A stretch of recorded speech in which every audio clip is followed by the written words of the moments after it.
Olá, pessoal, boa noite a todos. Esperando. Boa noite, Elizabeth. Eu vou dar o boa noite a todos os senhores, nominalmente. Então, boa noite, Ana Lúcia, André, Daniel, Elizabeth, Jaqueline, Cássia, Luiz Henrique, Luiz Felipe, Marcelo, Rafael, Rebeca, Roberto e Wagner.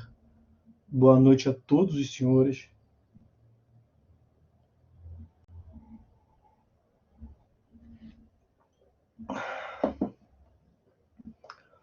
Nós vamos, na aula de hoje,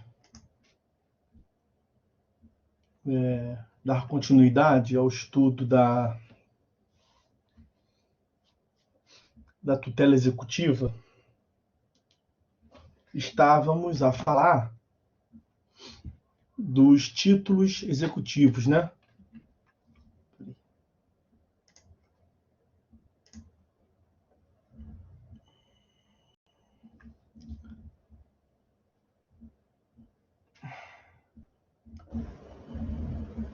Isso. Então, pois bem, estávamos a falar dos requisitos da tutela executiva. Fizemos no encontro passado um apanhado geral, considerações introdutórias a respeito dos requisitos específicos da tutela executiva. Falamos sobre os títulos executivos, a exigência de que o exequente, o requerente da tutela executiva demonstre ao Estado, com um incremento de formalidade em razão da agressividade da medida executiva, que o requerente, que o exequente, ele demonstre que a sua pretensão executiva está calcada, representada em um título executivo. Fizemos considerações também introdutórias a respeito dos títulos executivos e ficou faltando tratar das espécies de títulos executivos. E essas espécies de título executivo, elas são muito importantes. Vejam, os títulos executivos têm essa importância, como nós mencionamos ainda agora, de serem requisitos específicos da tutela executiva. Só que as espécies de título executivo, elas têm uma relação direta com o procedimento executivo. Então, eu falava nas aulas introdutórias para os senhores que nós temos um procedimento executivo para cada conjugação. De um lado, a modalidade da obrigação que está sendo executada, entrega de coisa, fazer, não fazer, pagamento de quantia, e também, de um outro lado, a natureza do título executivo. Então, vamos tomar aqui como exemplo a obrigação de entrega de coisa. Nós temos dois procedimentos para entrega de coisa. Um procedimento da entrega de coisa iniciada por título executivo judicial e um outro procedimento para a entrega de coisa lastreada por título extrajudicial. O título executivo extrajudicial, estão essencialmente no CPC, representados no artigo 784 do CPC, e eles dão ensejo ao procedimento do processo de execução. Processo de execução, aquele que nós estudamos, onde o Estado vai desempenhar o tempo todo no processo, essencialmente, a tutela executiva. Então, nós teremos uma petição inicial, uma citação, uma resposta do executado e os atos executivos de agressão patrimonial subsequentemente. Em um processo que foi idealizado, um processo que foi, em concreto, desenvolvido, instaurado e desenvolvido para o desempenho da atividade executiva. É o processo de execução. Quando falamos em título executivo judicial, isso nos remete à análise do artigo 515 do CPC, artigo 515 do CPC, e isso nos remete a falar, no contexto do processo sincrético, já falamos sobre isso, a técnica executiva, o procedimento executivo do cumprimento de sentença. Cumprimento de sentença. A sentença não é a única via, não é a única modalidade de título executivo judicial. Mas o nome do procedimento é cumprimento de sentença. Aquela fase executiva de um processo sincrético, que já havíamos comentado, já falamos nas primeiras aulas, a fase executiva de um mesmo processo na qual teve a fase cognitiva. Então, é a continuação, o prolongamento do processo. Depois da formação do título executivo judicial, você dá início à atividade executiva no mesmo processo. Um processo que trata do sincretismo processual, uma junção de atividades distintas. Essa fase executiva chama-se cumprimento de sentença. Então, nós temos que ter aqui alguns cuidados terminológicos, especialmente a respeito do cumprimento de sentença. Eu estou na primeira parte desse nosso encontro, eu vou analisar o 515 todinho, eu vou analisar o 784 todinho, e no 515 nós vamos ver como é que nem tudo é sentença. Mas eu estou agora aqui nessa primeira análise, pontuando com os senhores a relação das espécies de título executivo. TEEJ é a sigla que eu bolei para título executivo extrajudicial. E TEJ, TEG, é título executivo judicial. Pois bem, o título executivo extrajudicial dá ensejo a um procedimento chamado processo de execução. E o título executivo judicial dá ensejo a um procedimento chamado cumprimento de sentença. Com relação ao cumprimento de sentença, cuidado, porque em que pese se chamar cumprimento de sentença, nem todos eles, os incisos que nós veremos, são sentença. Então, o cumprimento de sentença é uma denominação, porque, em geral, é a sentença. Em geral, você executa decisão final de um processo. É em geral, mas não é sempre. Ok? E um outro tópico que nós veremos quando do estudo do 515, das hipóteses do 515, dos incisos todos e dos parágrafos, é uma complementação a isso que eu vinha falando com os senhores até então, e eu em algumas passagens falei, isso aqui é mais ou menos assim, depois vai complicar um pouquinho mais. Chegou o momento de complicar. E o que eu falei ainda agora aqui, o que eu falava lá atrás e eu falei agora aqui, que o cumprimento de sentença é a fase executiva de um processo sincrético. Então, teve uma fase cognitiva para o exercício da cognição, formou-se o título executivo, que não é apenas a sentença, como nós veremos, e o juiz vai executar. É a fase executiva que continua no mesmo processo. Falei isso até agora para os senhores. Né? Isso não está errado, mas isso está incompleto. Porque em alguns casos, nós já veremos quais são, em alguns casos, você dá início a um novo processo. Nós já veremos quais são. Você dá início a um novo processo, mas por um título executivo judicial. Eu vou trazer um exemplinho só. Eu vou lá repetir tudo isso. No momento próprio, eu vou repetir. Mas vejam, imaginem que você está executando uma sentença penal condenatória transitada em julgado. Está no 515, inciso 5º. 515, inciso 6º. 515, inciso 6º. É título executivo judicial a sentença penal condenatória transitada em julgado. Porque o réu no processo penal pode sofrer uma consequência de restrição de liberdade e restrição de direitos na esfera penal. Como o réu, no processo penal, pode ter provocado à vítima um dano patrimonial. E esse dano patrimonial ele é executado na esfera civil. Então, nós tivemos uma fase cognitiva na 18ª Vara Criminal do Rio de Janeiro. O processo tramitou, teve defesa, teve contraditório, devido ao processo legal, tudo normal. O juízo penal profere uma decisão final, condenatória, transita em julgado. O juízo penal vai executar a pena, a execução penal.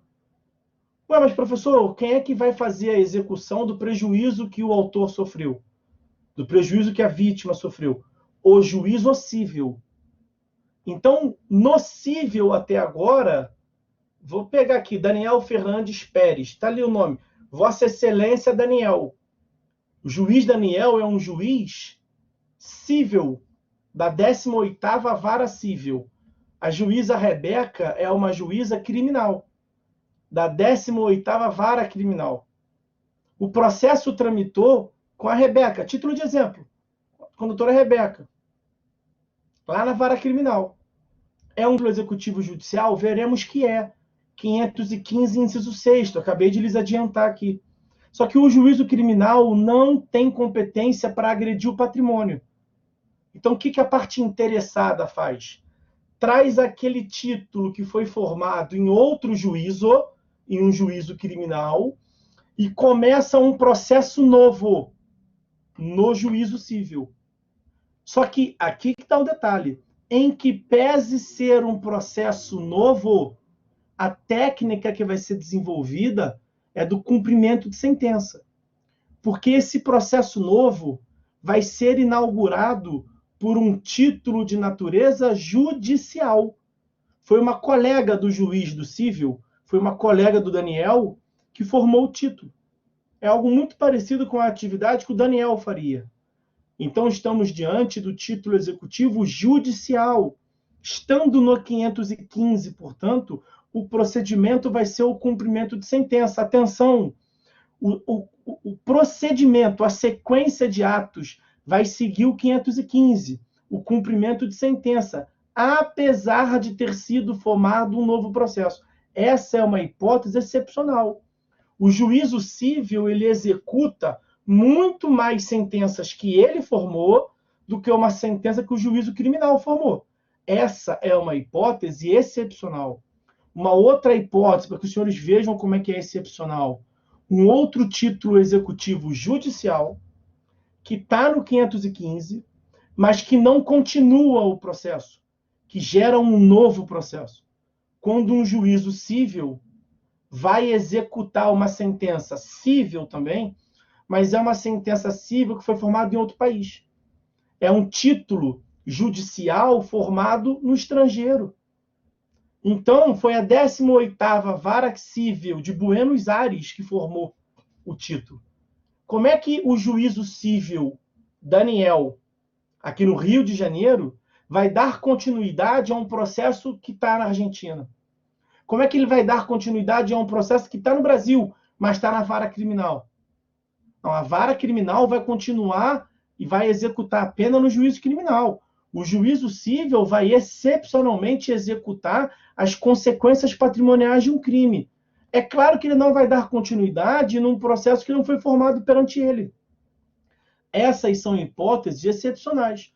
O que os senhores acham que é mais comum? O Daniel, juiz da 18ª Vara Civil da Comarca da Capital, executar suas próprias sentenças, ou executar a sentença de um colega da Argentina, ou executar a sentença de um colega criminal? Dele. Então, a regra é isso que eu falei para os senhores. Eu dei uma enganadinha, mas é uma facilitação para os senhores compreenderem, passo a passo. Né? Então, a técnica do cumprimento de sentença, ela se dá quando você tem uma execução que é pedida pela parte, uma execução que está em vias de ser exercida com base em título executivo judicial. Título executivo judicial, para acabar essa parte introdutória. Título executivo judicial nem sempre é uma sentença e nem sempre é uma decisão proferida pelo próprio juízo. pode ser de um juiz criminal, pode ser de um juiz estrangeiro, como nós mencionamos exemplificativamente ainda agora, ok? Então, para voltar, repetir o que eu já havia informado e acabar essa primeira parte. As espécies de título executivo são extrajudicial e judicial. O título executivo extrajudicial é aquele que é formado por uma intervenção das partes, ora uma intervenção do Estado, mas não o Estado juiz. Então, título executivo extrajudicial, cartório, por exemplo. Eles estão apresentados no CPC pelo artigo 784, mas nós veremos, não esgota a matéria, o 784. O último inciso do 784 é aquele famoso nos outros casos previstos em lei. Então, é um rol exemplificativo, o 784. E nós analisaremos o 784 em separado depois. Porque nós vamos começar pelo título executivo judicial. Título executivo judicial que são aqueles que estão no 515. E nós passaremos a ver o 515 agora. Mas antes de começar o 515, só recordar o que mais importante que eu esqueci de falar. Eu falei lá atrás, esqueci de recordar aqui no resumão final. O 784, título executivo extrajudicial, dá ensejo a um procedimento chamado processo de execução, ou processo autônomo de execução. E o 515, título executivo judicial, dá ensejo, se utiliza de um procedimento chamado cumprimento de sentença. O Código disciplina esses procedimentos em separado. E nós os analisaremos aqui também em separado. Por isso que é importante você saber como que o processo começou. Ele começou tendo como base um título executivo extrajudicial ou um título executivo judicial. É muito importante saber isso. É muito importante porque o procedimento é distinto. E aqui, uma última informação. O procedimento é distinto no sentido de ser mais efetivo em relação aos títulos executivos judiciais. O procedimento executivo é mais efetivo até do ponto de vista prático. O juiz se sente mais à vontade a agredir o patrimônio do executado nos títulos executivos judiciais. Porque nos títulos executivos extrajudiciais, o Estado juiz não teve contato com aquela causa, não teve contato na formação. Então, acaba que tanto o procedimento legal, normativo, quanto a atitude do juiz em concreto, ela é muito mais cautelosa. Deixa eu ouvir o executado primeiro. Será que é isso mesmo? Eu não vou meter a mão no patrimônio do cara sem ter tanta certeza assim. Não fui eu que formei esse título, nem foi um colega meu que formou esse título. Foram as próprias partes. Vai que tem uma nulidade. Será que essa é a assinatura desse cara mesmo? Então deixa eu ouvir ele primeiro. O procedimento previsto em lei ele é mais robusto, mais extenso, e o juiz tem uma postura mais pé no chão, mais devagar, no título executivo extrajudicial, no processo de execução. Tanto a lei quanto o juiz são mais agressivos no cumprimento de sentença, uma vez que o título é de natureza judicial. Ok? Ok. Deixa eu tomar um gole de café e a gente continua. Ludmila, boa noite, querida. Você chegou, deu boa noite. Eu até tinha visto, mas eu estava tão envolvido no raciocínio que eu nem te dei boa noite. Boa noite, tá? Vamos seguir aqui, galera. Tem bastante coisa para ver. Então, vamos seguir. Vamos começar a análise do artigo 515. Na verdade, a primeira espécie dos títulos executivos judiciais. Títulos executivos judiciais, artigo 515. O caput vai trazer eu vou tratar de dois tópicos com os senhores em relação ao caput. Deixa eu trazer aqui para os senhores, e os senhores logo verão. Ó, são títulos executivos judiciais, que é a nomenclatura que eu dei até agora para os senhores. Primeiro tópico que eu quero falar com os senhores quanto ao caput.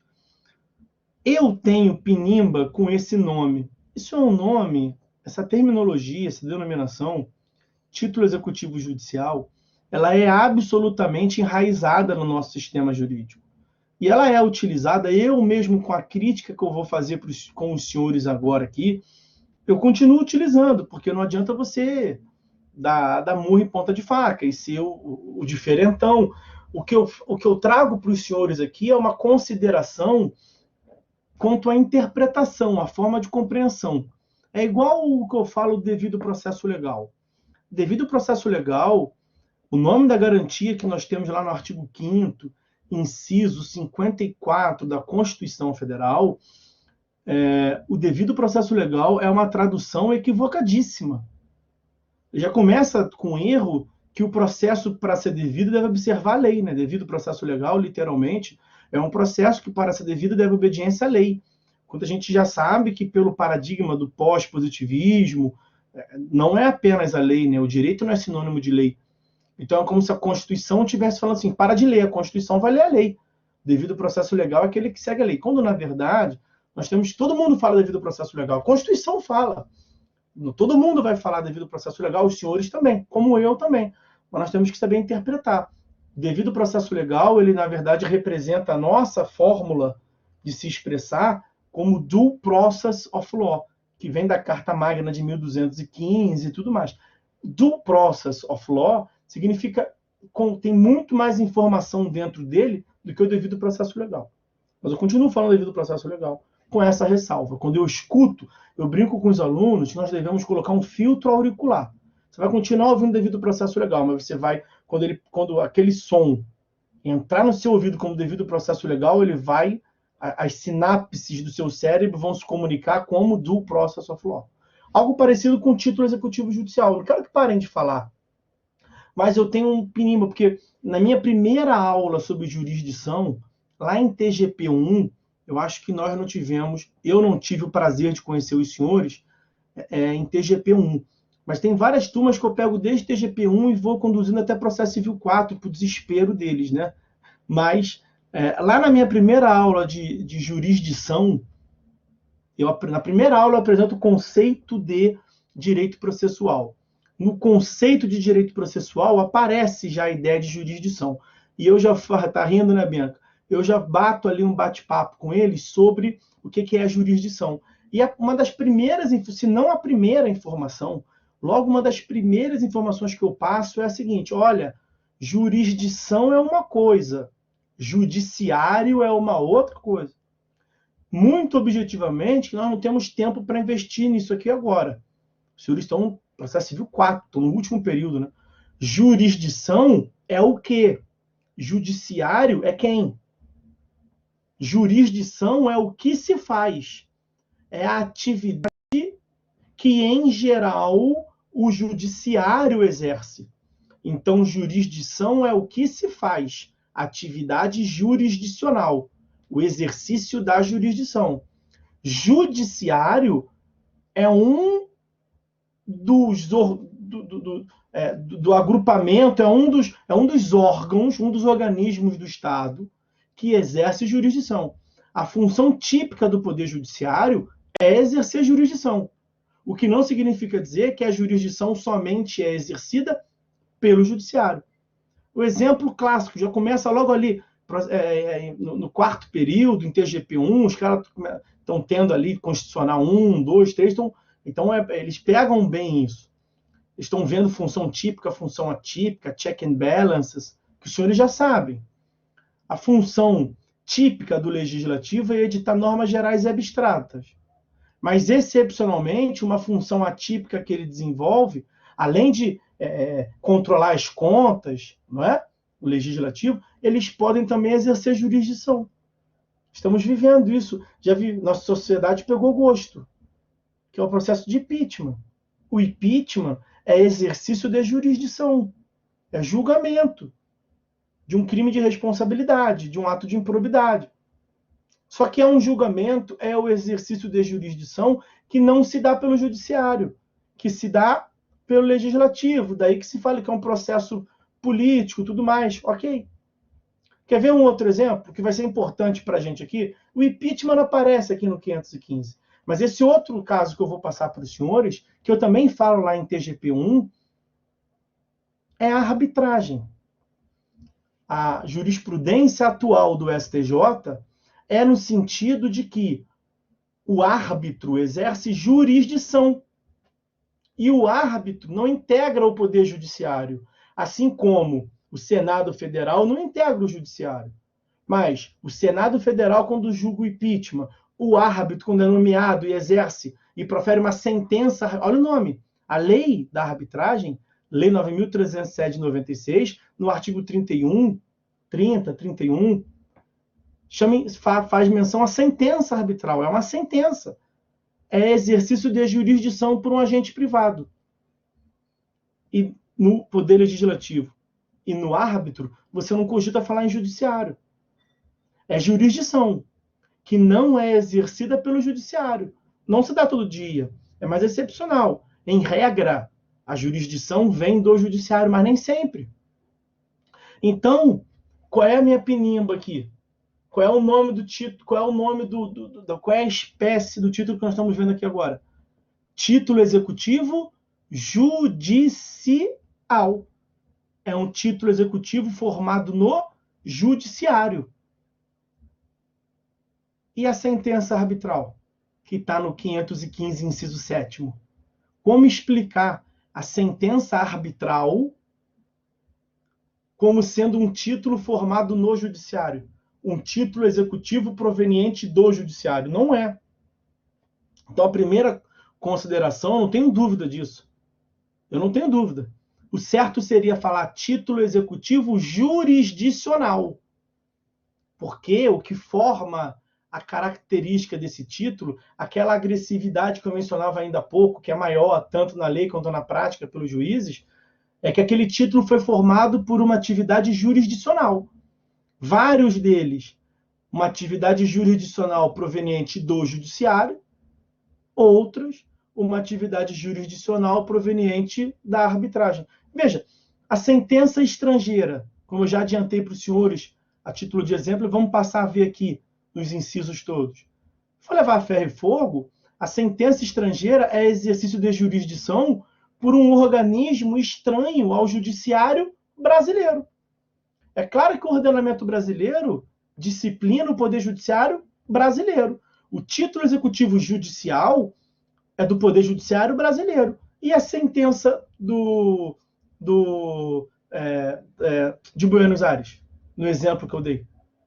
É um título executivo proveniente de um judiciário alienígena. Não é o nosso judiciário. Mas pouco importa.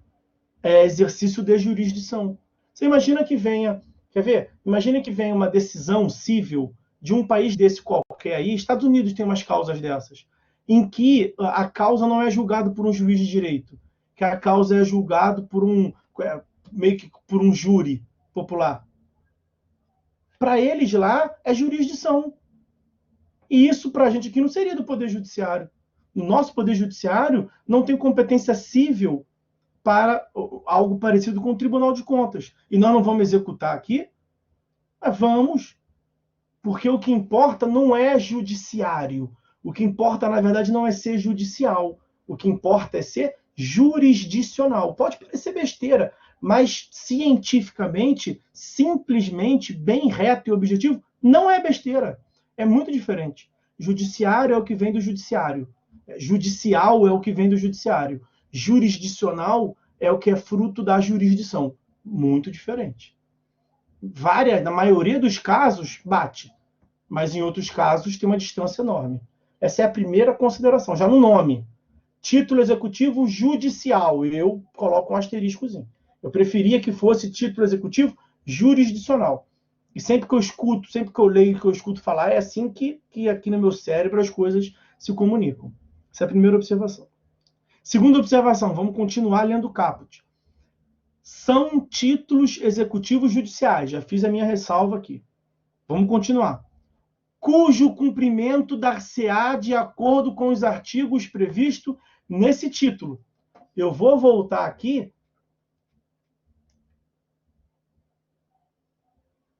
não vou nem trazer o 513, tá? Ele não nos importa agora. Mas o 515 está ali logo depois do 513. Olha o que eu estou trazendo para vocês.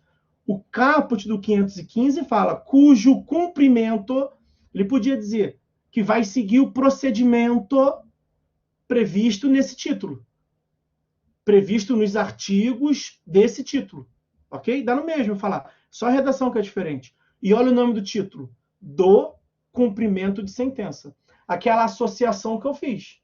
O título executivo judicial, ele é apto a permitir o início, porque ele é um requisito, e, além disso, ele promove, ele determina qual é o procedimento que vai ser seguido. Título executivo judicial, qual é o procedimento? Cumprimento de sentença. Eu havia explicado isso ali atrás, e agora eu estou mostrando na lei de onde que isso vem.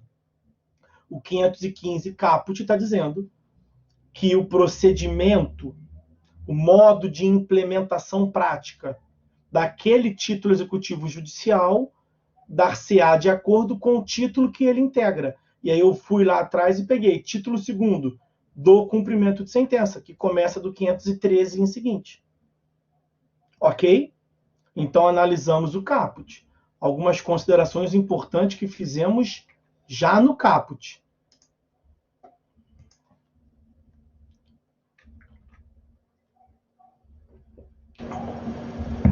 Vamos passar a ver cada um dos incisos, portanto, tá? Título executivo judicial, artigo 515. Acabamos de analisar o caput. Vamos ver cada um dos incisos. Deixa eu trazer aqui o inciso primeiro para tratar com os senhores. 515, inciso primeiro. Ah, já vou te responder, tá, Ana Lúcia? Só terminar aqui esse 515, inciso primeiro. 515, inciso primeiro. São títulos executivos judiciais as decisões proferidas no processo civil que reconheçam a exigibilidade de obrigação de pagar quantia, de fazer, de não fazer ou de entregar coisa. Vamos vendo tópico por tópico desse inciso, tá? São títulos executivos judiciais as decisões proferidas. O que eu tenho para falar sobre decisão? Decisão, meus amigos, é um gênero cuja sentença é uma das espécies. E a decisão interlocutória é uma outra espécie de decisão. Sentença, decisão final. Artigo 203, parágrafo 1º. Decisão interlocutória, todas as outras decisões que não são finais. O nome indica decisão interlocutória. Inter de meio. Locutória de locus. Locus, procedimento. Decisão interlocutória é aquela proferida no meio, no curso, no andamento do procedimento, que não chegou ao fim ainda. Claro que esse meio não é um meio aritmético de metade. No meio, como não sendo o final. Isso está no 203, parágrafo 2º. O 203, parágrafo 1º, prevê, ressalvadas as disposições dos procedimentos especiais, considera-se sentença toda decisão proferida, toda decisão apta a colocar fim ao procedimento, à fase cognitiva do procedimento ou ao processo. Então, a sentença tem um duplo conteúdo. Em primeiro lugar, é uma decisão. Em segundo lugar, tem a aptidão de colocar fim, decisão final. O 203, parágrafo 2º, ao se referir à decisão interlocutória, ele fala assim, considera-se decisão interlocutória toda decisão que não se encaixar no primeiro. Vamos voltar à sentença. Sentença tem um duplo conteúdo. É decisão e coloca fim. O que é decisão interlocutória? É toda decisão que não coloca fim. É isso. Então, quando o 515, inciso 1º, diz que considera-se título executivo judicial as decisões, isso inclui sentença e inclui decisões interlocutórias. Isto é muito importante. Não é pouco importante. Por quê? Porque nós temos o nome do procedimento, já meio colocando o que a Ana Lúcia me trouxe ali. Cumprimento de sentença é o nome de um procedimento. O modo de se implementar, o modo de executar. O que é procedimento? Sequência de atos. A lei que regulamenta essa sequência de atos, devido ao processo legal. O juiz não pode inventar da cabeça dele. O novo código até trouxe um poder de adaptação. De acordo com as especificidades da causa, o juiz tem um certo poder inovador. Mas o juiz não pode, de uma hora para outra, falar que num processo o réu vai poder contestar 15 vezes. E no outro processo não vai poder contestar. Claro que não, nós temos um procedimento a ser seguido. Você pode tratar de um modo diferenciado em hipóteses diferenciadas. É o que a lei diz. Mas, em geral, o juiz tem que seguir o procedimento. Quem é que dita o procedimento? Em geral, a lei. Eu sei que lá no artigo 190, que mencionamos aqui também nas aulas passadas, recordamos o negócio jurídico processual, né? As partes podem convencionar sobre o procedimento, mas também é um caso excepcional. Em geral, o procedimento é previsto em lei. E aí você vai seguir o procedimento do processo de execução, lá do artigo 801 e seguintes, do 798 e seguintes, se o título executivo for extrajudicial. E você vai seguir esse procedimento aqui do 513 e seguintes, se o título for judicial, para responder o que a Ana Lúcia trouxe. Essa foi a segunda observação que eu fiz ainda há pouco para vocês. O tipo de procedimento varia de acordo com o título, com a natureza do título executivo. E cuidado, o nome desse procedimento que estamos fazendo relação aqui, estamos vendo os títulos executivos judiciais. Qual é o nome do título? Do cumprimento da sentença. Qual é o nome do procedimento que eu falei? Título executivo, está lá em cima no chat. Título executivo judicial, observa-se o procedimento chamado cumprimento de sentença. Você tem que ter cuidado, porque não é apenas a sentença. Em que pese se chamar é o nome, cumprimento de sentença. Mas o procedimento chamado cumprimento de sentença não é exclusivo de sentenças. Por quê? Porque você vai aplicar o cumprimento de sentença quando o título executivo for judicial. E o inciso 1º já está dizendo que é título executivo judicial as decisões proferidas no processo. E como é que se interpreta decisões proferidas no processo? Tanto decisão interlocutória quanto sentença. Essa é uma informação muito importante. No sistema processual revogado, na verdade, tradicionalmente no nosso sistema, o que hoje nós temos no 515, inciso 1º, chamava-se sentença civil. É título executivo judicial, a sentença civil. A redação do CPC de 73, lá em 73, então a redação originária do Código Revogado era essa, sentença civil. Depois evoluiu para sentença condenatória. E depois evoluiu para várias alterações até chegar nessa redação atual. Quanto àquela parte inicial, decisões proferidas. Significa dizer, portanto, que não se restringe à sentença. Não é apenas a sentença que é um título executivo judicial. Ela é também, porque ela é uma decisão. Mas as decisões interlocutórias também possuem natureza de título executivo judicial se preencher o restante do dispositivo. Qual é o restante do dispositivo? Tem que ser uma decisão proferida no processo civil, segunda parte, que reconheça a exigibilidade de obrigação de pagar, fazer, não fazer, entregar coisa. Reconhecer a exigibilidade. É declarar que é exigível, que pode cobrar.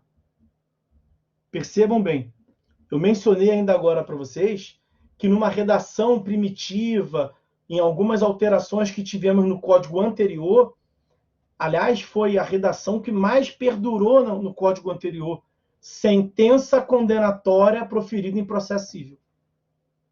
Não é apenas sentença no código atual, porque fala decisões.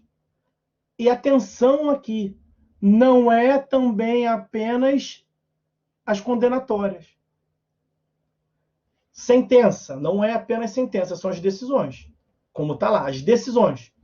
E veja que ele não fala decisões condenatórias. Ele fala decisão que reconheça a exigibilidade. Não é a mesma coisa.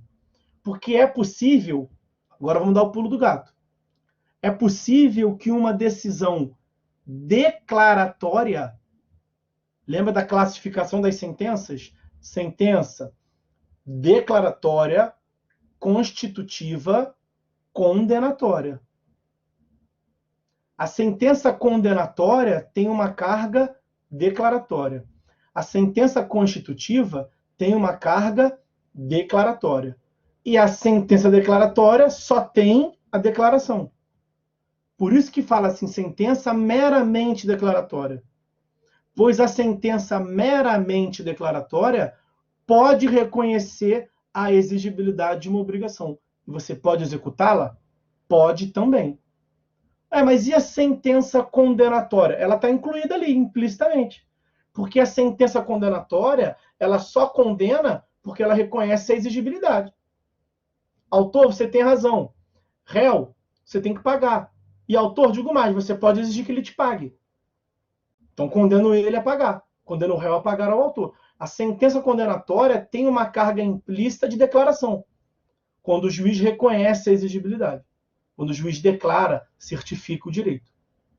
Só que essa redação ela é mais ampla do que sentença condenatória.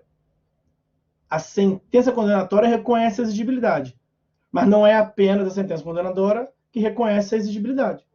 Uma sentença declaratória pode reconhecer a exigibilidade. Quer ver um exemplo? Que foi até o caso que ensejou a mudança do ordenamento. Um certo... Por nada, Ana, tranquilo. A parte foi a juízo movendo uma ação declaratória negativa. Ação declaratória negativa. Ela basicamente fez o seguinte: olha, excelência, recebi esse boleto aqui, ó. Tem um detalhe, excelência. Eu não devo nada, eu não tenho relação jurídica nenhuma com a empresa ré. Então eu, Arthur, estou vindo a juízo em face da empresa ré para que Vossa Excelência diga para ela que não há relação jurídica nenhuma entre eu e ela. Eu só quero que o senhor declare que não há relação jurídica entre eu e ela. Logo, ela não pode me cobrar. É um pedido, isso foi uma ação de natureza declaratória, que pelo princípio da congruência, artigo 141, 492, o juiz vai julgar aquilo que foi pedido. Aí você imagina que na sentença o juiz fala assim: Arthur, julgo improcedente o seu pedido. Porque qual é a sua causa de pedir? Você recebeu uma duplicata, te cobrando uma quantia, e você pediu o reconhecimento judicial de que não há relação jurídica nenhuma, que ela não pode te exigir quantia nenhuma. Como é que foi o julgamento do juiz? Julgo improcedente que o Arthur pediu, porque o Arthur deve sim, porque a empresa pode cobrar dele sim. Foi um caso concreto esse, que chegou no STJ. O juiz, ao julgar improcedente uma ação declaratória negativa, o juiz, toda sentença de improcedência é declaratória. O juiz, ao declarar que o autor não tinha razão, ele reconheceu a exigibilidade da obrigação. O que ele disse, e ele disse expressamente, foi assim: a empresa pode te cobrar, cara. Ela pode te exigir. E ela pode te exigir porque você deve para ela. O que a empresa fez? A empresa se defendeu, a empresa ganhou uma sentença declaratória de improcedência dos pedidos do autor. Qual foi o pedido que a empresa fez diretamente? Nenhum. A empresa não pediu condenação do cara. A empresa mandou só uma duplicata para ele. Ele que foi a juízo. Ok? O que a empresa... Qual era o conhecimento, o entendimento convencional no código anterior? Tudo isso deu no código anterior, que resultou nessa mudança de redação. Qual era o entendimento convencional? Essa empresa não pode executar esse cara. Não pode executar. Porque ela não tem um título que condene ele a pagar para ela. Sentença condenatória. Ela não tem uma sentença condenatória. O que ela tem é uma sentença de improcedência do que ele pediu. Isto é uma sentença declaratória.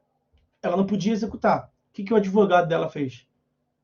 O advogado dela que se responde por um nome chamado Cândido Dinamarca, um baluarte do processo civil. O que ele fez? Ele propôs uma ação de execução. Era um sistema antigo, tá? Seria o cumprimento de sentença agora. Ele executou a sentença. Uma sentença declaratória. E a lei dizia sentença condenatória. Ele executou. O que o juiz no primeiro grau falou? Pô, Cândido, que isso, filho? Não pode. Olha o que está escrito aqui, ó. Sentença condenatória. Essa sentença não condenou. Eu apenas disse que você podia cobrar. Então você que move uma ação de conhecimento, pedindo para que eu condene ele a te pagar. O Cândido advogava que isso era uma inutilidade, que isso ia depor contra a efetividade do judiciário. O juiz tinha afirmado que a empresa podia cobrar, que a dívida era exigível. O Cândido recorreu, foi para o tribunal. O que o tribunal diz? Tribunal local, Tribunal de Justiça do Estado de São Paulo. O que ele disse? Que o juiz está certo, que o Cândido estava errado. Porque o que a lei dizia era lá atrás. Foi o que resultou essa redação atual. A lei dizia sentença condenatória. E o Cândido falava, olha, vamos lá, o espírito, qual é a ideia da norma? Qual é a ideia da norma? Foi para o STJ. O que o STJ falou? Tem razão, Cândido. Efetividade do processo civil. Seria uma inutilidade. Já tem 15 anos de discussão. E o judiciário falou que pode cobrar. Se pode cobrar, executa. A doutrina criticou muito, porque falou, poxa, isso está contra a legem. Pode ser até legal, vamos mudar a lei. Isso era uma discussão no código anterior, ok? E no código atual? Não tem mais discussão. Na verdade, esse debate doutrinário que se deu lá atrás ensejou essa redução atual. Então, por favor, meus amigos, esse é o dispositivo mais importante. Sentença condenatória é uma coisa. Decisão que reconhece a exigibilidade é outra. É muito maior, muito mais abrangente. É mais abrangente a uma, porque não fala sentença, fala decisão, o que inclui decisão interlocutória. E é mais abrangente a duas, porque não fala condenação, fala em conhecimento de exigibilidade de uma obrigação. É muito diferente. Ah, mas professor, a sentença condenatória é decisão e reconhece exigibilidade. E acontece na maioria dos casos. Só que não é apenas ela que é decisão que reconhece a exigibilidade. Justamente o potencial desse inciso primeiro é ampliar os títulos executivos. Entenderam isso? Antes, sentença condenatória. Agora, decisão que reconhece a exigibilidade. É mais abrangente. É bem mais abrangente. Ok? Então, esse inciso primeiro era isso que eu queria ver com os senhores. Pegaram aí? Alguém tem alguma dúvida? É o tempo do café. Dona Ana, respondi sua pergunta mesmo, entendeu? Tranquilo?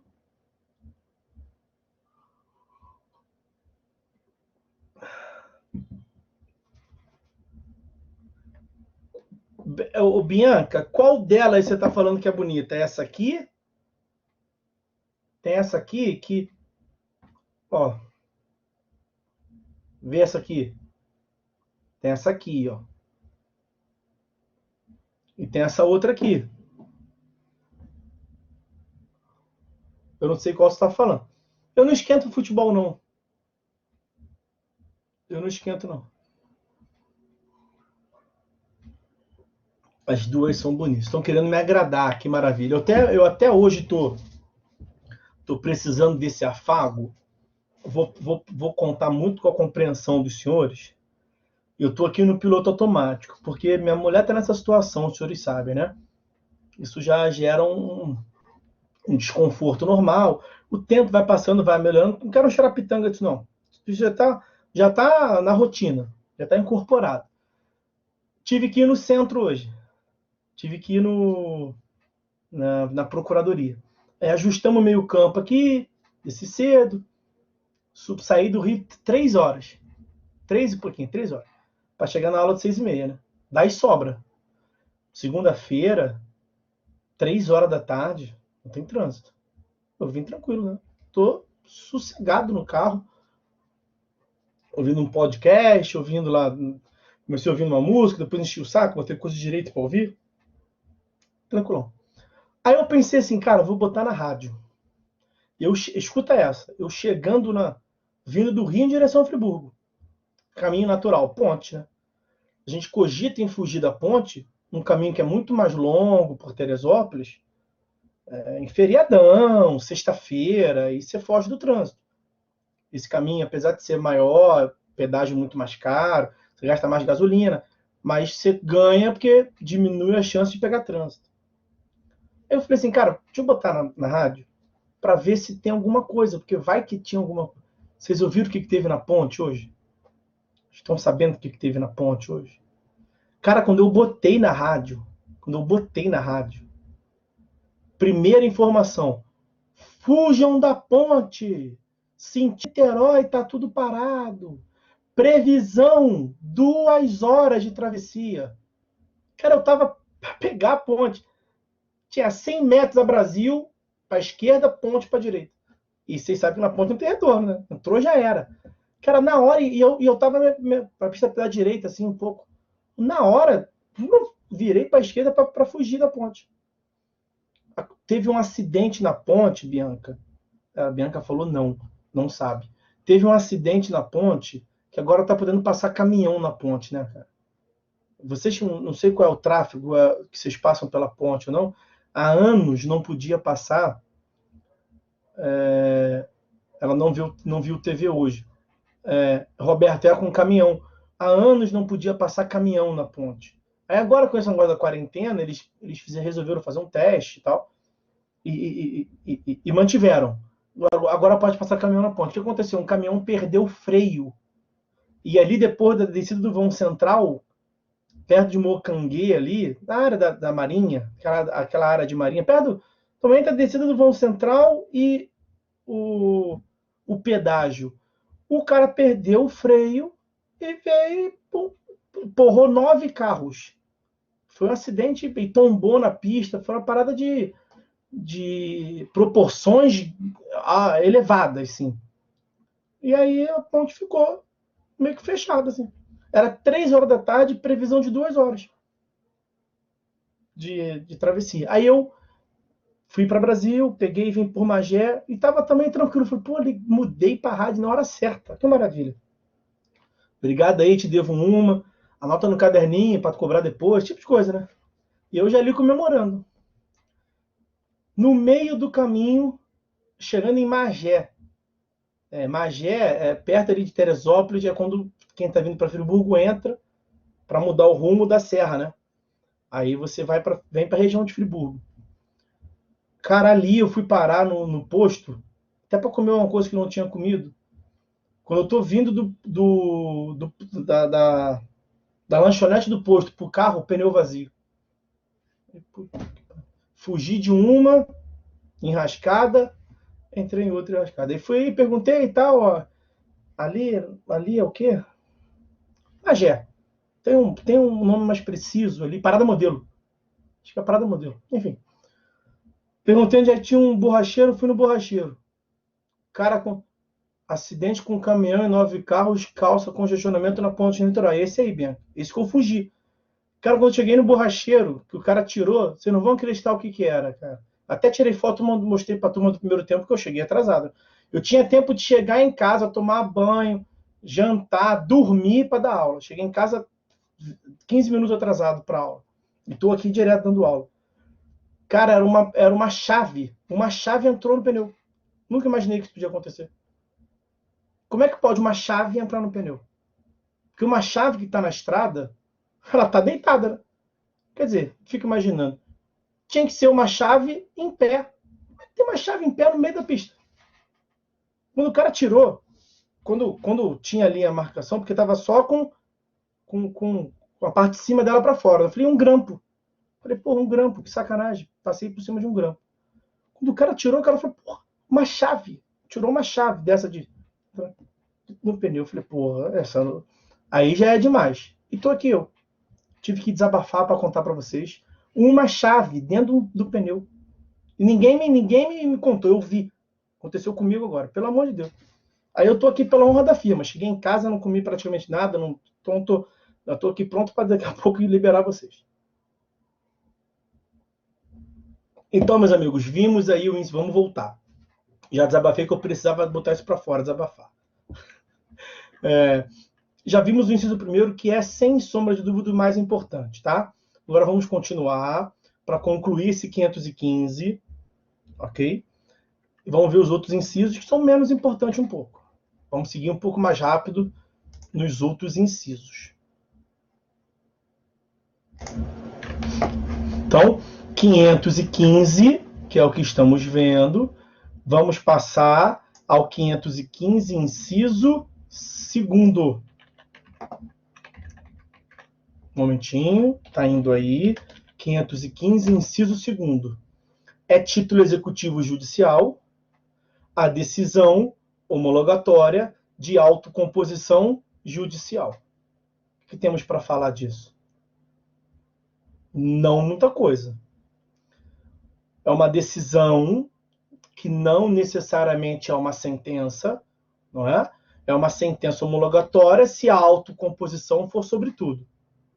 É uma decisão interlocutória homologatória se a homologação, se a autocomposição for parcial. Pode ser. Né? Aliás, é até o mais comum de acontecer. Você faz um acordo sobre uma parcela do mérito, o resto eu quero discutir. O juiz homologa por uma decisão. Se a outra parte não cumprir, você pode executar? Pode. Se descumprir o acordo, seja ele homologado por uma sentença ou uma decisão interlocutória, está no inciso segundo. Veja que ele também não fala sentença homologatória, fala decisão homologatória. De autocomposição judicial.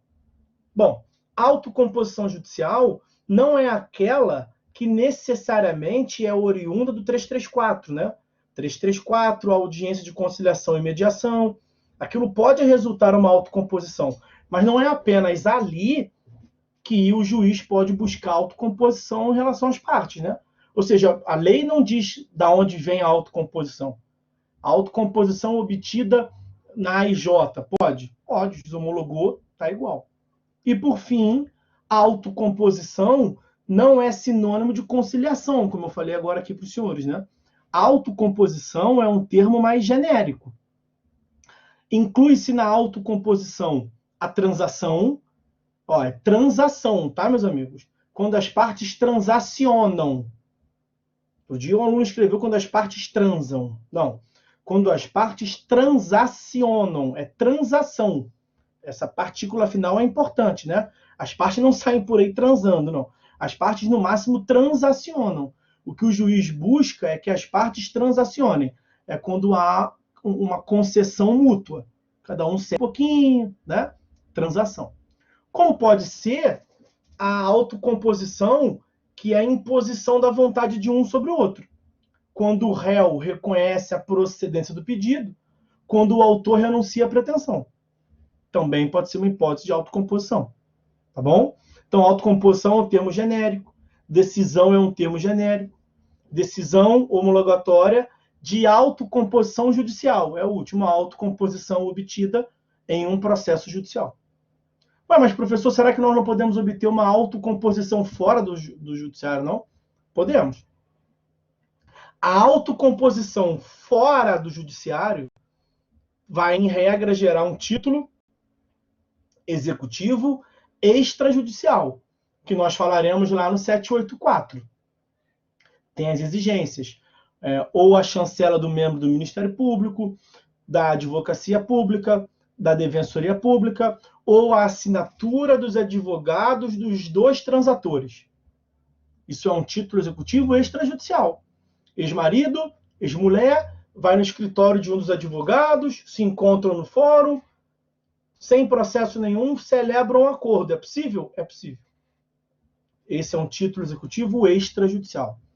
Mas é possível também, atenção aqui, é possível também que as partes peguem aquele título executivo extrajudicial, um acordo, uma autocomposição obtida fora do Poder Judiciário, extrajudicialmente, e elas proponham uma demanda tão somente para homologar. Então, a autocomposição judicial não se resume à autocomposição obtida dentro do judiciário. É possível que se mova um processo de jurisdição voluntária, cuja finalidade única do processo seja a homologação de um acordo, para trazer maior credibilidade, para trazer maior segurança jurídica para as partes. Mas por que as partes fariam isso? Porque é vontade das partes. É vontade das partes. Eu mesmo já soube de um caso em que, numa relação avoenga, fez um acordo a mulher, a mãe da criança, e o pai, e o avô, né? E o avô da criança, e o pai do genitor da criança. O avô exigiu que fosse feito por uma homologação judicial. Eu pago, mas bota uma cláusula nesse nosso acordo extrajudicial que ele só terá validade depois de homologado judicialmente. Por quê? O que ele queria? Ele queria se vincular àquele acordo. E ele queria vincular outra parte àquele acordo, não apenas pela assinatura dele. Já seria o suficiente, mas ele queria ter uma segurança maior. Ele pediu, olha, eu tô aqui, tô aceitando, tudo de boa, beleza. Eu quero fazer até mais pelo meu neto. Eu quero que a gente vá para um processo e peça para o juiz homologar. Vamos fazer isso? Claro, melhor ainda. Mas por que levou? A vontade das partes, para trazer maior segurança. Claro que também é segurança para o cara, que a mulher de manhã ou depois, a mulher, é exemplo, né? Que a outra parte não vai mandar depois falar, mas aqui onde está escrito X é X mais Y, aqui na remuneração a atualização vão aumentar de uma outra forma, eu não quis dizer isso. Não, vou me vincular ao que o juiz disse. A decisão do juiz. Então, para acabar esse inciso, homologação de autocomposição judicial não necessariamente é aquela que foi a autocomposição que foi obtida dentro do judiciário. Olha o que o inciso 3º nos diz, que também é um título executivo judicial, a decisão homologatória de autocomposição extrajudicial de qualquer natureza. Mas não é uma decisão extrajudicial, ponto parágrafo, porque é óbvio que uma autocomposição extrajudicial é título executivo extrajudicial. Artigo 784, inciso 2º. O que nós temos aqui é uma autocomposição extrajudicial formada fora do judiciário e as partes pediram homologação. Então, o inciso 2º e o inciso 3º são muito parecidos. O que muda? No inciso 2º, o juiz homologa uma decisão que foi obtida em um processo judicial em curso. No inciso 3º, o juiz homologa, o juiz exerce uma jurisdição voluntária, tão somente... O pedido é esse, o pedido é a homologação. O juiz julga o pedido homologando. Está preenchido os requisitos, não tem vício de vontade, ele homologa. É um procedimento de jurisdição voluntária. Salvo engano, 916, me fugiu aqui o dispositivo. Não é 916, não. Talvez seja. Enfim, pouco importa. Homologação de acordo extrajudicial. Esse acordo foi obtido fora do judiciário e a finalidade é tão somente homologar. Ok? Então vejam que não tem muito mais do que avançar nesses incisos 2º e 3º, além do que eu já falei. E aí, inciso 4º e inciso 5º, vejamos antes de uma nova pausa. Olha aqui. Inciso 4º é título executivo judicial o formal e a certidão de partilha, exclusivamente em relação ao inventariante, aos herdeiros e aos sucessores a título singular universal. Primeira parte, o formal e a certidão de partilha são as decisões do processo de inventário e partilha. São as decisões, então não muda, é decisão, proferida em processo civil. Ali ele especificou. É porque essas são decisões especiais, vamos assim dizer. Né? São decisões de um procedimento especial. Não muda. É uma decisão proferida em um processo especial do inventário e partilha. Formal e certidão de partilha. Exclusivamente em relação a quem participou do processo. Contraditório. Então, exclusivamente em relação ao inventariante, aos herdeiros e aos sucessores a título singular ou universal. Então, aquele filho não reconhecido, ele não pode pleitear a execução daquele título, se ele não faz parte dele. Ele tem que, no máximo, mover uma outra demanda, onde ele vai discutir a rescisão daquele julgado, onde ele vai complementar, onde ele vai pedir uma sobrepartilha. Mas isso não é execução. Isso é uma discussão cognitiva. Ok? Então, sobre esse inciso 4º, é isso que tínhamos para falar. E o inciso 5º prevê que é título executivo judicial o crédito de auxiliar da justiça quando as custas, os emolumentos ou os honorários tiverem sido aprovados por decisão judicial. Qual é o caso aqui? Isso foi feito para quem? Para o perito, né? Não apenas o perito, para o auxiliar, para o contador, para o auxiliar de justiça remunerado por emolumentos, custas, honorários. Quando aprovado por decisão judicial, mas é por decisão judicial que se aprova mesmo. Então, vejam, o inciso 1º vai falar decisão judicial que reconhece a exigibilidade. Esse inciso 5º, em tese, ele já estaria inserido no inciso 1º.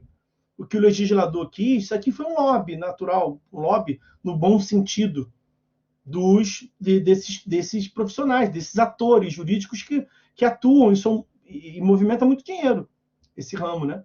Os peritos, lato sensu, os auxiliares da justiça, o tradutor, o contador, que é chamado de contabilista, né? O perito. Como é que se nomeia o perito? Por decisão. A decisão que nomeia o perito é título executivo? É uma decisão interlocutória, mas ela reconhece a verdade? Não, ela só nomeia o perito. Então, nomeio como perito doutor fulano de tal. E aí, na discussão lá de prova pericial, nós vimos, os senhores viram, que depois tem a discussão com os honorários. O perito indicado, ele traz uma proposta de honorários, as partes vão discutir se aquele valor está bom ou se não está, e o juiz, ao final, decide. É essa decisão do juiz que fixa honorários é que ela pode ser executada. Qual é a lógica aqui? Percebam bem. O que eu já ouvi, foi até numa aula de pós, um cara falando, mas, professor, quando lá no final o juiz exerce jurisdição, ele vai condenar a parte sucumbente nas custas, né? E aí a parte sucumbente, nas custas, já está ali afirmado, nas custas do processo, o valor devido ao perito. Não é bem assim. Porque o perito não é parte no processo. A sentença fixa o dever de uma parte pagar a outra, de uma parte restituir a outra. A parte sucumbente vai pagar as custas, vai ressarcir as custas da outra parte, se ela tiver adiantado. Ali o perito não ganhou nada. Então, é importante deixar claro que a decisão do juiz que fixa honorários, ela, na verdade, tem implicitamente a exigibilidade do perito se ele não receber. Essa é a lógica. Não precisava. Isso podia ser um parágrafo, por exemplo. Considera-se incluído no inciso 1º a verba do profissional que atuar, a título de honorários, custas. O legislador colocou como sendo mais uma espécie de título executivo. Mas a lógica é essa. Percebam que na sentença, quando o juiz fixa aquela verba acessória da sentença, as custas, aquilo não beneficia o perito. Aquilo é para outra parte. A parte sucumbente que vai ressarcir a parte vitoriosa no processo. Ali, em tese, o perito não está incluído. Lembra que a coisa julgada não beneficia nem prejudica a terceiro? A decisão faz coisa julgada entre as partes nas quais é dada. E o perito não é parte no processo. Por isso que o legislador achou por bem colocar ali, mais mastigadinho, essa hipótese do auxiliar da justiça. Nós podemos resumir aqui como principal exemplo o perito que recebe pelo serviço que ele presta por meio de honorários periciais. Ok? Aí a parte não pagou, o perito tem a favor dele um título próprio. Aí ele vai lá e executa. Quando a parte não paga. Ok? Está visto aí os incisos 2º, 3º, 4º e 5º. Né?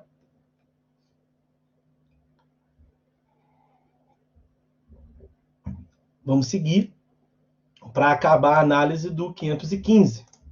E vamos ver de uma vez só os incisos que estão faltando do 515. São os incisos 6º, 7º, 8º e 9º do CPC. Do 515 do CPC. Esses dispositivos, eu vou separar aqui. Artigo 515, inciso 6º a 9º do CPC. Nós vamos ver eles agora. Esses dispositivos, esses incisos, são aqueles que eu mencionei para vocês que são mais excepcionais e que geram o problema de compreensão, muitas das vezes, porque nós teremos um novo processo, como eu mencionei lá atrás para vocês. Nas hipóteses dos incisos 6º, 7º, 8º e 9º, e fique tranquilo que os parágrafos vão repetir isso que eu estou falando, de uma outra forma. Mas o que é importante os senhores perceberem é que nesses casos, em que pese você ter a formação no juízo civil de um processo novo, vamos começar pelo inciso 6º. Vamos tomar o inciso 6º como exemplo.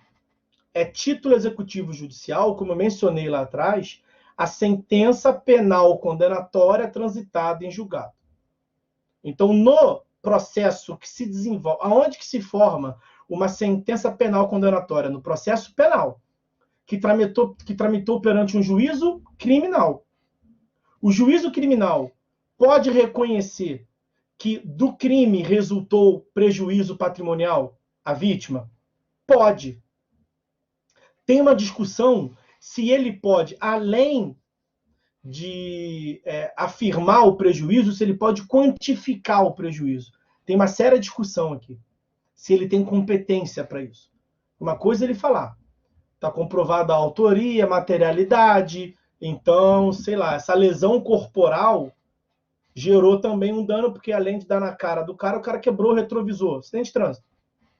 Então, o cara agrediu, injuriou lá a vítima, ficou sem trabalhar, blá, blá. Então tem um dano material do veículo, tem um lucro cessante, o cara é taxista e ficou sem trabalhar. Eu, juiz criminal, posso reconhecer que isso aconteceu, porque isso está implicitamente relacionado à ocorrência do dano. Agora, eu posso falar, o juiz criminal pode falar, ocorreu o dano e o dano foi de 20 mil. Já tem discussão quanto a isso. Tem quem diga que sim, aqui é bem dividido. Prevalece o entendimento que não. Prevalece o entendimento que a quantificação é o juízo civil quem deve fazer.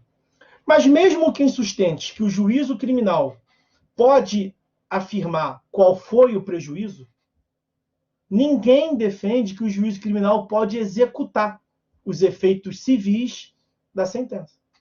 Então vamos supor que a sentença penal condenatória reconheceu que a vítima sofreu um dano de 20 mil reais. Quando no juízo criminal se pede a execução no âmbito criminal, isso não inclui aqueles 20 mil de prejuízo. Ele vai executar a pena. Privação de liberdade, restrição de direitos, direito penal. E o que fazer então? Mas então o cara vai ficar no prejuízo, professor? O que fazer então com os 20 mil que efetivamente o cara teve de prejuízo? Você vai executar. Você não acabou de falar que não pode executar no criminal? Pois é. Não pode executar no criminal. O que significa dizer que você pode executar no civil. E onde que se formou aquele título? Aonde que se exerceu o contraditório? No criminal. E o que o juízo civil tem a respeito daquele caso? Nada. Esse vai formar um processo novo que vai para livre distribuição. Vai cair um dos juízos cíveis qualquer. Nós não teremos a continuação no mesmo processo. Por quê? Porque o juízo onde o processo estava tramitando não pode praticar esse ato. Então você começa um novo procedimento para pedir só a execução num juízo civil. E você traz o que como justificador do seu pedido de execução? Um título executivo. De qual natureza? No nosso exemplo, um título executivo judicial. Uma sentença penal condenatória transitada em julgado. Que reconheceu que você sofreu um prejuízo. E você só não fez lá no criminal porque ele não tem competência material para isso. Então você executa no civil. Agora, atenção. Você vai trazer aqui o título executivo e vai começar um processo novo. Por uma petição inicial. O réu vai ter que ser citado. Tudo diferente do que a gente vinha falando até agora no processo sincrético, né? Mas espero que tenham entendido por que é diferente. Porque é um título executivo judicial, 515, inciso 6º, e nós não podemos ter a continuação do processo, porque no juízo civil não tem processo nenhum. Então você forma um novo processo. Em que pese você formar um novo processo, cuidado. Qual é o procedimento que você vai utilizar? Letra A. Como é um novo processo, você vai seguir o procedimento chamado processo de execução. Letra A, fundo amarelo, neon, piscando, caixa alta, negrito. Na tua cara, brilhando para você marcar. Letra B, em que pese ser um processo autônomo em relação àquele onde se formou o título, o procedimento seguirá o cumprimento de sentença. Artigo 513 e seguinte. É a letra B. É a letra B. E isso está mastigadinho para vocês no parágrafo 1º. Eu separei lá em cima, né? Inciso 6º a 9º. Nós vimos só o inciso 6º, começamos por ele, né? Mas olha o parágrafo 1º. Nos casos dos incisos 6º a 9º, o devedor será citado. Por que ele vai ser citado? Porque é um novo processo. Então, ele vai ser citado no juízo civil para o cumprimento da sentença. Ou para a liquidação no prazo de 15 dias. Liquidação é quando não tem a parte... Lembra na aula passada que eu falei? Que um dos requisitos é que a sentença seja, que a obrigação seja certa, líquida e exigível. Quando ela for ilíquida, você precisa liquidar. Aí nós veremos isso adiante. O que é a liquidação? Esquece a parte final. O que me importa é a parte inicial, que é o que eu estou tendo todo cuidado para explicar para vocês. Já tive lá atrás, estou repetindo agora. Nos incisos 6º a 9º, está melhor, tá? Porque no código anterior, era no inciso 2º, 4º, pelo menos era nos pares, né? 2º, 4º, 6º e 8º. Agora está seguidamente. Inciso 1º a 5º é a regra geral. Continuação no mesmo processo. O que eu falei até agora para os senhores o tempo todo sobre o processo sincrético. Hoje aqui nós ampliamos o nosso conhecimento de processo de cumprimento de sentença. No processo sincrético, nós temos cumprimento de sentença. O que não significa dizer que o cumprimento de sentença se dá apenas no processo sincrético. Inciso 1º, decisão proferida no processo civil que reconhece a exigibilidade. O réu não cumpre. Você vai executar no mesmo processo. Nos incisos 1º, 2º, 3º, 4º e 5º, processo sincrético, como nós falamos. Não cumpriu, cumprimento de sentença. Fase executiva no mesmo processo. E mesmo processo, porque foi o juízo civil que formou o título. Vai ser o mesmo juízo civil que vai executar o título. Cumprimento de sentença, fase executiva no mesmo processo. Nos incisos 6º, 7º, 8º e 9º, que nós temos, é o cumprimento de sentença que não se dá no processo sincrético. É o cumprimento de sentença que enseja a formação de um novo processo. Por quê? Porque são hipóteses excepcionais, em que nós temos títulos executivos judiciais que não se formam no juízo civil que vai executar. Se não foi ele que formou, aqui é meu gabinete. Eu sou juiz de direito. Não tem no meu gabinete nenhum processo sobre esse título aqui.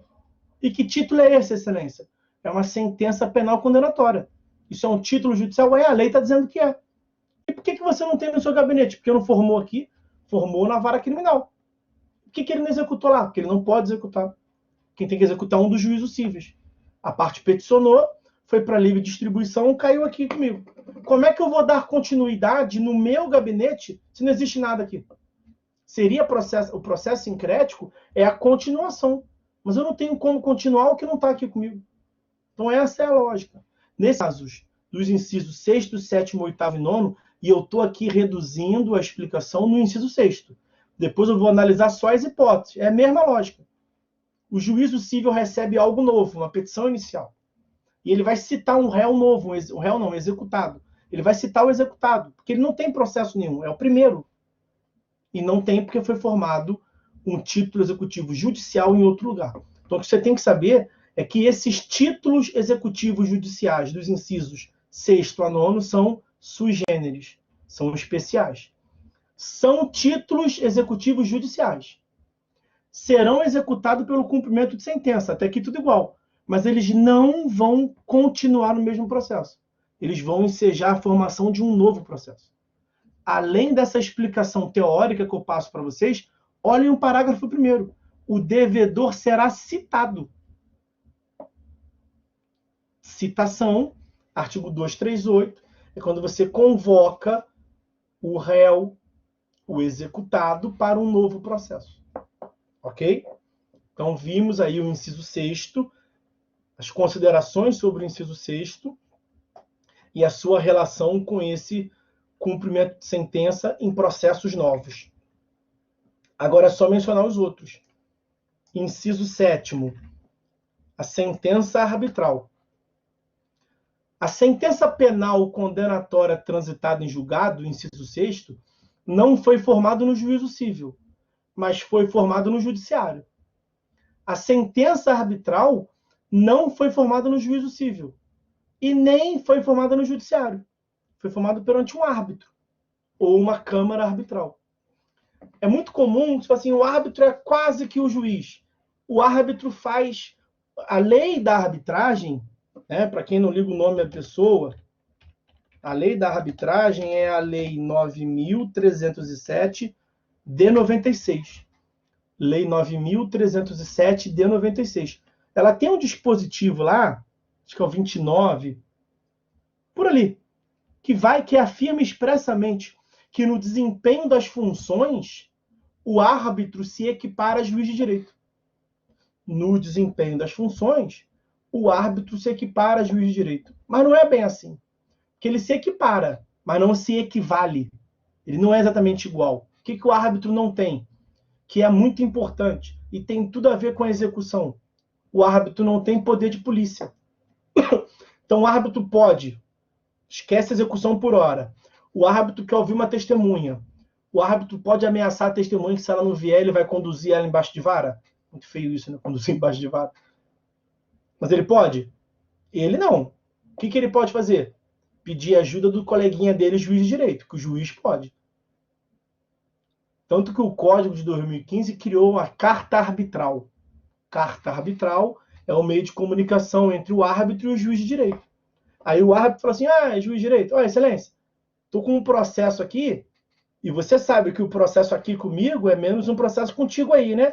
Então somos amiguinhos, tá lembrado, né? Pois é, a lei da arbitragem, que rege a minha atuação, árbitro, diz que eu posso quase tudo igual ao senhor. Mas eu tenho uma coisa aqui que eu não posso, que eu sei. Que é exercer poder de polícia. Eu não posso trazer a vara, eu não posso trazer a testemunha debaixo de vara. Eu não posso solicitar apoio de força policial para a prática de atos. Mas Vossa Excelência pode, né? Então tá aqui, estou te mandando uma carta pedindo para que o senhor faça isso. Aí o juiz pode proferir uma decisão nesse procedimento de cumprimento de carta arbitral para determinar poder de polícia? O juiz pode. O árbitro não pode. E o que poder de polícia tem a ver com execução? Tudo. O árbitro pode agredir o patrimônio? Poder de polícia. Poder de império? Não pode. Então o árbitro só vai até a condenação. O árbitro profere uma sentença condenatória. Condena o réu a pagar uma quantia ao autor. O réu não paga. Adianta o autor ir para o árbitro e falar assim, ele não pagou. Não adianta. O que o árbitro falará? Posso fazer nada. O que eu podia fazer, eu fiz até aqui. Mas eu vou ficar chupando dedo, doutor? Não. Você procura um juiz de direito. Que a arbitragem cumpriu o seu papel até a condenação. Para agredir o patrimônio do executado, só Vossa Excelência, juiz de direito, juiz togado. Por isso que a sentença arbitral é um título executivo, para que o juiz de direito possa exercer a atividade executiva. Ok? Sentença arbitral, isso que tínhamos para falar. Além das referências todas que nós já fizemos, por que não devia se chamar título executivo judicial? Ao meu ver, deveria ser título executivo jurisdicional, porque a arbitragem é exercício de jurisdição e não faz parte do judiciário. Tá, já falamos. E aí, por fim, vamos ver junto, de uma vez só, os incisos 8º e 9º. Eles têm a mesma lógica. O juízo civil nacional vai executar uma decisão estrangeira, sendo uma sentença, inciso 8º, sendo uma decisão interlocutória, inciso 9º. Então, resumidamente, é isso. A lógica do inciso 8º e 9º é a mesma. Um juízo nacional que eu digo é brasileiro, né? Então, um juízo brasileiro, nacional entre nós, que vai executar uma decisão estrangeira. Sendo uma sentença inciso 8º, sendo uma decisão interlocutória, inciso 9º. Tanto a sentença quanto a decisão interlocutória estrangeira, antes de ser executada no juízo civil, devem passar por um crivo, por um procedimento próprio perante o STJ. Homologação de sentença estrangeira, HSE, que era do STF até 2004, e de 2004 em diante, com a emenda constitucional 45, saiu do STF e foi para o STJ. Então, julgamentos anteriores a 2004, os senhores ouviram falar em SE. SE era como esse procedimento era chamado no STF. É igual fala RE, igual fala HC, igual fala ADIM. Era SE, sentença estrangeira. Homologação de sentença estrangeira chamava-se SE, sentença estrangeira. A sigla é sentença estrangeira. Isso quando no STF. De 2004 em diante, houve uma reforma do Poder Judiciário. Deu uma remanejada nas competências do STF e do STJ. Basicamente, tirou coisa do STF, assoberbado, passou para o STJ. Esse foi um caso. A homologação de sentença estrangeira passa a ser de competência do STJ de 2004 em diante. E como é que se chama no STJ? HSE. É a sigla no STJ. Substancialmente é a mesma coisa, para atribuir validade a uma sentença estrangeira. Só que no STF chamava-se SE, no STJ chama-se HSE, só sigla. Mas esse tipo de coisa gera confusão, vira e mexe me perguntam. Por que uns falam SE, outro fala HSE? Tem tudo uma explicação histórica, vamos dizer. E a decisão interlocutória estrangeira, ela passa pelo exequatur, né? A carta rogatória, a mesma coisa. Vai ver se preenche, se tem alguma, se ofende a ordem pública, lato sensu, né? Então, resumidamente, acho que isso deixa bem claro. Você está trazendo uma sentença do Afeganistão. Vossa Excelência, vou pegar o último nome aqui, para dar moral para vocês. Bianca. A Bianca Lima. E Bianca já foi. Está com uma portinha aqui. Então, eu vou dar força para a Rebeca. A Rebeca Lopes, Vossa Excelência, juíza de direito, da 49ª Vara Civil do Rio de Janeiro. Aí cai para Vossa Excelência, doutora Rebeca, a execução de uma sentença proferida por um juiz, tudo juramentado, comprovado, é aquilo mesmo. Uma sentença civil do Afeganistão. E a condenação, além do pagamento de quantia e tal, a condenação é para chibatadas em praça pública de, sei lá, de uma moça ou de um cara. A condenação é essa, pena civil. A condenação a uma dívida extrapola os efeitos patrimoniais. Nós vamos dar cumprimento a essa parte da decisão que determina que favores sexuais, chibatada em praça pública, sei lá, fuzilamento, corte de mão, Vossa Excelência iria dar cumprimento a isso? Não, na verdade, Vossa Excelência vai determinar o cumprimento do que o STJ aprovar. E o STJ não vai deixar passar isso, que fere o nosso ordenamento jurídico, fere a nossa concepção de vida, de integridade física. Ele não analisa se a decisão dos caras lá está certa ou está errada. Mas tem disso, tá, Rebeca? Se está certa ou está errada. Está certo ou está errada de acordo com o ordenamento deles lá. Nós não metemos o bedelho se o juiz de lá aplicou bem ou mal o ordenamento deles de lá. O que a gente fala é o seguinte, está no território nacional, eu tenho soberania, não repara não, mas eu não vou cumprir essa parte do julgado. Aqui, não vou homologar, isso não serve. Não vou atribuir efeitos, não repara não, né? Vossa Excelência vai dizer, não repara, diplomacia, né? Juiz afegão, não repara não, mas eu não vou cumprir isso não, tá? Então, gostaram do não repara não. Então é isso aí sobre esses outros títulos executivos judiciais.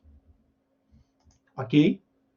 10 horas da noite.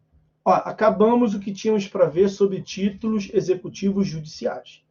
Vimos pormenorizadamente os mais importantes, mencionamos e até abordamos todos eles, tá? Claro que não dá para fazer aqui um código comentado. A ideia também não é essa. Eu nem analiso artigo por artigo em geral, um ou outro só. É porque esse caso aqui é um caso bem importante, tá? Deixa eu ver um ou dois dos títulos executivos extrajudiciais. Né? Já pontuamos, eu preciso que os senhores entendam bem o 515, inciso 1º, que não é sentença e não é apenas condenatória. Preciso que os senhores entendam bem que do inciso 6º em diante, nós temos uma hipótese excepcional em que pese ser um título executivo judicial, nós teremos a formação de um novo processo. Mas esse novo processo não segue... é um novo processo em que se pede execução, né? Então, é um processo de execução. Você tem tudo para confundir com uma técnica, com um procedimento que se chama processo de execução. Nesse caso, nós temos um processo de execução, que vai começar um processo novo para fins de execução, que não vai aplicar o procedimento chamado processo de execução, que vai aplicar o procedimento chamado cumprimento de sentença. Está tirando isso da onde? Da minha explicação toda aqui, que eu estou falando a noite inteira com vocês, mas especialmente do 515, parágrafo 1º. 515 caput e parágrafo 1º. Ok? A gente fecha, então, o título executivo judicial. Vamos dar um pulo lá para o 784, porque nós não temos tempo a perder, especialmente diante de um semestre como esse, que tem alguns feriados, como, por exemplo, o feriado da próxima segunda-feira, né?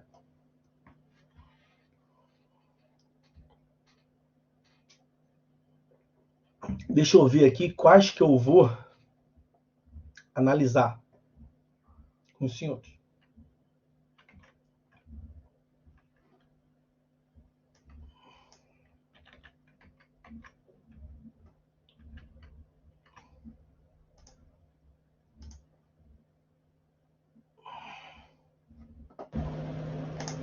Então vamos lá, meus amigos. Vamos passar para a segunda das espécies dos títulos executivos extrajudiciais. Segunda das espécies do título executivo, que é o título executivo extrajudicial. Eu não vou ficar por aí escrevendo título executivo extrajudicial, é TEEJ, que está no artigo 784 e que, além disso, dá ensejo à execução, ao procedimento mediante o chamado processo de execução. Ok? Título executivo judicial, no CPC, artigo 784, que enseja a técnica executiva chamada processo de execução. Olhem o que está aí constante do 784. O que eu tenho para falar sobre esse caput? Nada, só ler, né? São títulos executivos extrajudiciais. Na verdade, o que eu vou começar dizendo para vocês é que ele tem inciso pra caramba. São 13 incisos. Mas mentira, são 12 incisos. Estou eu aqui aumentando. São 12 incisos. Mas o 12º inciso, que é o que nós vamos começar a analisar, ele tem aquela válvula de abertura, sabe? Aquela válvula de escape, aquela cláusula de abertura, aquela porta aberta. Vai prever que são títulos executivos extrajudiciais todos os demais títulos aos quais, por disposição expressa, a lei atribuir força executiva. Os senhores se lembram o que nós falamos na aula passada? O título executivo, ele tem aqueles dois brocardos jurídicos importantes, né? Nulla executio sine titulo. Aula passada. Nulla executio sine titulo. É nula execução sem título.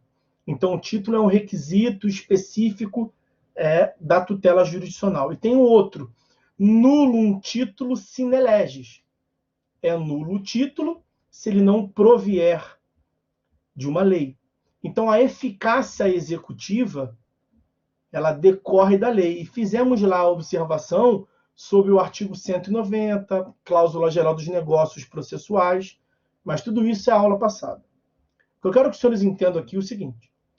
O artigo 784 do CPC, e eu já falei isso mais de uma vez, ele traz um rol dos títulos executivos extrajudiciais no CPC. Aqui nós temos um princípio da legalidade estrita. Nulum título sine leges. A força executiva deve, esse é um entendimento convencional, sempre foi assim, decorrer de uma lei.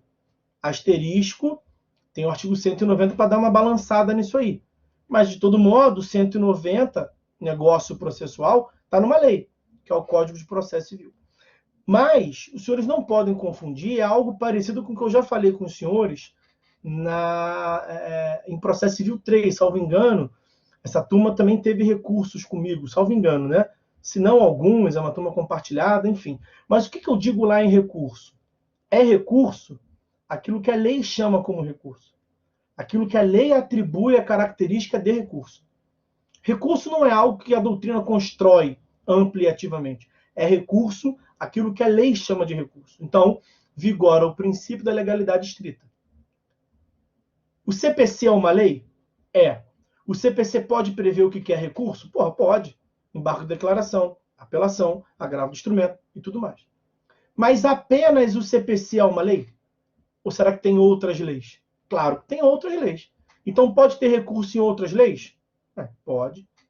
A lei do juizado vai prever, a lei da execução fiscal vai prever, a lei de falência vai prever. E várias leis tratam sobre recursos. Porque vigora o princípio da legalidade e não o princípio do Código de Processual Civilidade, como eu digo. Não é só o CPC que fala o que é recurso. Mesma lógica aqui. Aqui nós temos a legalidade estrita em relação aos títulos executivos extrajudiciais.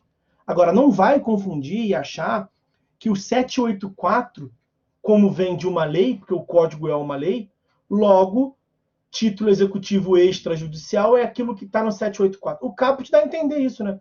São títulos executivos extrajudiciais. Tem um rol. Mas aqui, mesma coisa. Aqui nós temos um princípio da legalidade estrita e não um princípio do Código de Processual Civilidade. O que significa que não é apenas título executivo extrajudicial aquilo que está no CPC. Dito de uma outra forma, pode uma outra lei prever eficácia executiva? Não só pode, como tem pra caramba por aí. Tem muita coisa, muito mesmo. Muito, não vou dizer exclusivamente, não vou nem dizer a maioria, mas muitas das leis para beneficiar o sistema financeiro nacional, o sistema bancário como um todo. As cédulas de crédito, cédula de crédito agrícola, cédula de crédito rural, cédula de crédito industrial, cédula de crédito, e por aí vai. De tudo quanto é segmento. Tem uma lei específica que atribui ao sistema financeiro, lato sensu, um título executivo próprio. E aqui não vai uma crítica necessariamente, não. Porque é óbvio que tem que ter segurança para emprestar. Está no fundamento básico ali. Eu sou um que não tem um banco como inimigo, por exemplo. Sempre que eu precisei do banco, para os meus investimentos, para as minhas necessidades, o banco me ajudou. Então, é próprio do sistema em que se vive, né? E, naturalmente, você não pode exigir de um sujeito que ele empreste, que ele ceda uma parcela do seu patrimônio, ainda que remunerado, sem uma segurança por trás. Segurança jurídica. Né? É do jogo. Então, uma quantidade significativa dos títulos executivos extrajudiciais fora do CPC vem para beneficiar um lobby legítimo também, até um certo ponto, pelo menos, do sistema financeiro. Só para concluir, para que os senhores tenham uma ideia, o professor Araquém de Assis, ele é tido como um dos maiores tratadistas, né? Quem é tratadista? É o autor que trabalha com tratado, né? Ele está um nível acima do manual, está um nível acima do curso. O cara trabalha com tratado, é só tijolão, né? O que é o Tratado de Direito Civil? O que é o Tratado da Ação Rescisória do Pontes de Miranda? São tijolões. O Araquém de Assis, ele costuma fazer bastante tratados também. Então, ele é um dos grandes tratadistas que nós temos atualmente. Pois ele tem um tratado da execução. E no tratado da execução, é óbvio que ele dedica um capítulo para estudar o título executivo. E ele fala assim, vou apresentar os títulos executivos extrajudiciais. E ele faz uma abordagem e apresenta apresenta 99 títulos executivos extrajudiciais. E no 99 ele fala assim, parei, desisto. Desisto. Não acabou. Ele faz uma brincadeira assim, olha, cansei, não vou mais mostrar nenhum, mostrei os mais importantes, mas advirto ao leitor que não acabou. Tem muito mais por aí. Isso para mostrar para os senhores, portanto, que os títulos executivos extrajudiciais não são apenas aqueles que estão no 784. Né? E o professor Alexandre Câmara, ainda nesse contexto de título executivo, falou assim, olha, ele me contou isso quando estava na iminência de ter Olimpíada no Brasil. Ele falou, pô, como a gente quer obter um número, queria bater o recorde lá de participação de medalhas de ouro e tal, todo o esporte olímpico estava imbuído nisso, né? Sempre estão, né, óbvio, mas estava mais, tinha chance ali, o Brasil tinha várias chances de medalha. Ele falou assim, pô, a gente podia criar uma nova modalidade olímpica, títulos executivos. Ia ganhar medalha de ouro quem tem mais títulos executivos extrajudiciais. O Brasil ia ganhar. Porque é uma característica do sistema brasileiro. Nós temos muitos títulos executivos. Em geral, os ordenamentos jurídicos escolhem uma meia dúzia, uma dúzia, alguma quantidade pouca de títulos que vão ter eficácia executiva. No sistema brasileiro são muitos. Então nós temos uma elevada quantidade de títulos executivos previstos em lei, naturalmente, tá? Tá visto aí. Não sei se sigo, não sei se eu não sigo. Tô achando que eu não vou não, galera.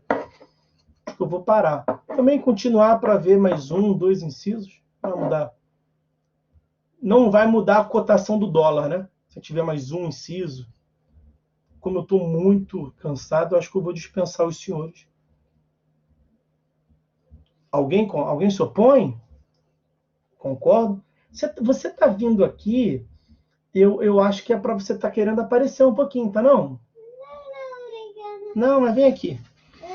Essa eu te conheço. Pessoal, não sei se vocês repararam, eu estava olhando para o lado ali. É porque ela estava vindo aqui e ela fica namorando para aparecer. É o novo normal, né? Então, eu até tentei resistir, mas ela veio. Você quer que eu continue dando aula ou você acha que está na hora boa de parar? Ela vai decidir. Não sei. Não sei não é resposta, né? Não é Não. resposta. Você acha que eu tenho que continuar ou está na hora de parar? Continua. Eu falei parar. Olha o sorriso. Não dá pra mim, não pra ele. Mostra o seu sorrisão para eles.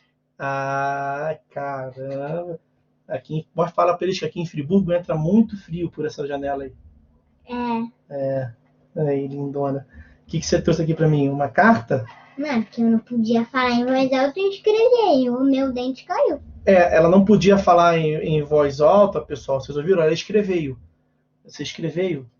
Aí ela... Escreveu. Ela... Escreveu? Não. Ué, você decide. O que você fez? Eu esqueci que... Vamos lá. Tá tudo bem. Escrevi? Só escrevi? Tá certo, escrevi. Aí o que ela escreveu aqui para mim, pessoal? Eu estava resistindo para não olhar, mas olha como é que eu fui um péssimo pai, um péssimo exemplo, né? Ela escreveu para mim, não sei se vai aparecer para vocês. Cadê? O meu dente caiu. Que lindo, e eu não tinha lido. Que janela, hein, minha amiga? Mas você balançou ele para cair ou foi comendo pão? Não, eu puxei, por causa que eu fiquei com raiva. Ficou com... Oh, que coisa linda para falar, mas os alunos vão adorar isso. Ficou com raiva. Que menina doce. Então tá bom. Depois a gente conversa. Aqui, pessoal, depois dessa... E uma colega nossa lá perguntou, ó, e a fadinha do dente? É meio que eu tô guardando meu dente. Ela guarda os dentes. A mãe dela, ela ganhou da dentista um potinho que é tipo a arcada dentária e ela vai encaixando ali. Ela vai juntar tudo. Quem perguntou foi a Ludmila. Ela vai juntar tudo, Ludmila, para cobrar da fada de uma vez só no final, né? Não. Vou dar um pouquinho para minha família. Vai dar um pouquinho para a família dela. Aqui. Linda. Vai dar tudo para você, vai dar para a família um pouquinho. Para minha família. Dá um pouquinho para a família. Ela é linda. Aqui, pessoal. Então, Vamos nessa, tá? Ficar por aqui, que aí depois dessa acho que eu vou até ter que dar atenção para essa banguelinha. Tudo bem? Com certeza, professor. Vai cuidar da filhota. A parte que eles mais falaram, Bia, foi com você aqui. Porque aquele chat bombou com você. É verdade. Tá vendo o chat? É isso aqui, eles conversam comigo, a gente vai lendo. Pessoal, obrigado pela atenção de vocês aí, pela compreensão. Boa noite a todos, boa semana, bom final de semana. Semana que vem é feriado, hein? Boa noite. Boa noite. Vocês vão relaxar, ela vai brincar e eu vou corrigir provas. Eita. Pessoal, boa noite para vocês, tá? Fiquem com Deus. Boa noite, fica com Deus. Tchau, lindona.